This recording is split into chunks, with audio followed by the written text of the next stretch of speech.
দেখো অনুশীলনী 2 এর 18 নং অঙ্কটা আমরা সলভ করব। কি আছে 2 cos a plus b সমান 1 সমান 2 sin a minus b হলে প্রমাণ করো যে a সমান 45 ডিগ্রি এবং b সমান 15 ডিগ্রি। তাহলে আমরা এটুকু থেকে আমরা a এবং b মানটা প্রমাণ করব। তাহলে দেখি সমাধান দেওয়া আছে কত,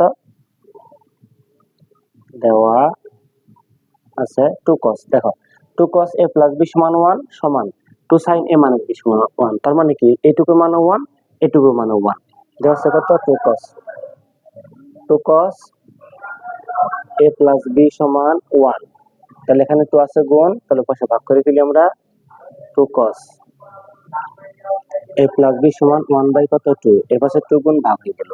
তাহলে এখানে কজের সম্পর্ক, তাহলে cos a plus কত b, তাহলে cos কত ডিগ্রি মান হাফ, cos কত 60 ডিগ্রি মান হাফ, cos a cos জিনিস হয়ে গেল। সুতরাং তাহলে আমরা কি পাবো a plus b ইকুয়াল কত ডিগ্রি 60 ডিগ্রি। এটা হলো 1 নং সমীকরণ।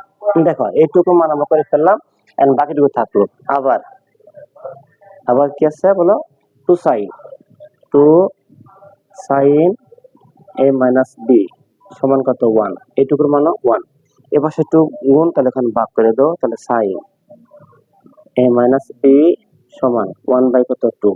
তাহলে sin কত ডিগ্রি মান হাফ, sin কত 30 ডিগ্রি মান হাফ। a minus b সমান কত sin 30 ডিগ্রি। sin পদ দিলে a minus b সমান কত 30 ডিগ্রি। এটা 2 নং সমীকরণ। দেখো তাহলে 1 নং সমীকরণ পেলাম a plus b সমান 60 ডিগ্রি, 2 নং পেলাম a minus b সমান 30 ডিগ্রি। তাহলে এখান থেকে এর মান b মান বের করতে গেলে আমাদের যোগ বিয়োগ করতে হবে। তাহলে এখানে প্লাস b, এখানে মাইনাস b, তাহলে ভিন্ন চিহ্ন, তাহলে আমরা কি যোগ করব। তাহলে 1 নং যোগ 2 নং, 1 নং যোগ 2 নং। তাহলে 1 নং কি আছে আমরা এখানে a plus b সমান 60 ডিগ্রি, 2 নং আছে a minus b সমান 30 ডিগ্রি। যোগ করলে প্লাস b মাইনাস কাটা, তাহলে a আর a যোগ করলে পাবো আমরা 2a সমান 60 ডিগ্রি, আর 3 কে যোগ করলে পাবো কত আমরা 90 ডিগ্রি। তাহলে এখানে 2 গুণ ভাগ করে ফেলি আমরা, 90 ডিগ্রি ভাগ কত 2, সুতরাং তাহলে পাবো কত আমরা 45 ডিগ্রি। দেখো তাহলে এর মানটা কিন্তু আমরা অলরেডি পেয়ে গেলাম। তাহলে এর মানটা আমরা 1 নং সমীকরণে বসাই, তাহলে b মানটা পাবো। তাহলে a এর মান 1 নং a বসাই। তাহলে 1 নং সমীকরণ কি আছে আমার, এই যে a plus b সমান 60 ডিগ্রি। তাহলে 1 নং আছে a plus b সমান 60 ডিগ্রি। তাহলে এর মানটা পেয়েছি কত আমরা 45 ডিগ্রি। তাহলে এর নিচে আমরা এর মানটা বসাই ফেলি, বাকি তাহলে b ইকুয়াল টু 60 ডিগ্রি।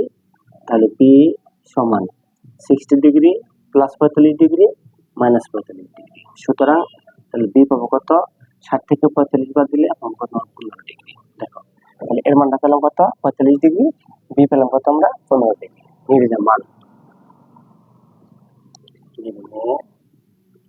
মান a সমান 45 ডিগ্রি, b সমান কত 15 ডিগ্রি। দেখো আমাদের প্রমাণ হয়ে গেছে।